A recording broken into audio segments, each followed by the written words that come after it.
talk about what do we want as team behaviours, and they wanted respect, they wanted communication, they wanted a sense of solidarity, they wanted to talk about their emotions. And you can see we did kind of like this post-it note exercise, and ultimately that leading to more money in this business.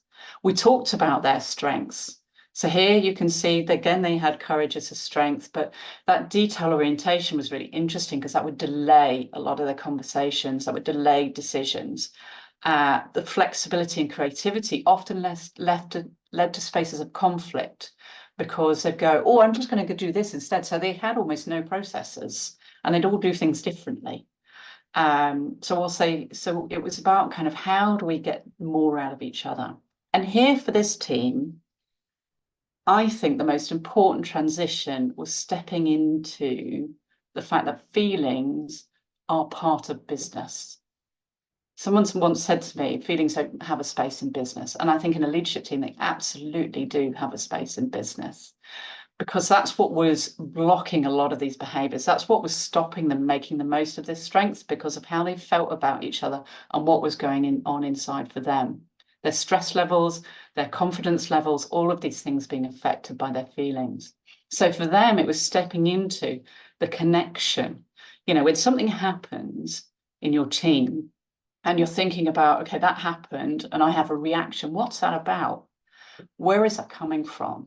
Why might I be saying that? Is that because of my childhood and what I had available or not available as a childhood? And that triggering these feelings, which then, of course, triggers these thoughts and our behaviour, and them really getting to the bottom of this as a loop for them. Because if they, for example, say something on a WhatsApp that's dismissive of one of the other leaders around one of their decisions, and to the extent that that leader gets annoyed and exits the leadership WhatsApp group, this was happening on a regular basis, by the way, this kind of almost childish behaviour, actually not seeing that this is all interlinked for them, that this loop, what they were doing in terms of how they felt, was connected to their behaviour and their outcome. So we had to do a lot of unpicking of triggers and feelings and how that led to behaviour. Now, just to kind of wrap up on some of the tools that I took this particular team to, because obviously it's once you've kind of established that, got the team retrusting and got them understanding where they're all coming from, it's then having some tools of how we interact as a leadership team.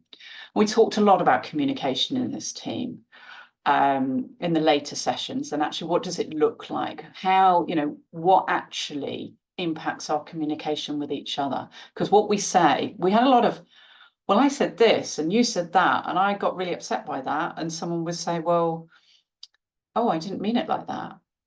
So there was an impression between two of the leaders that one of the leaders wasn't engaging and wasn't doing business development.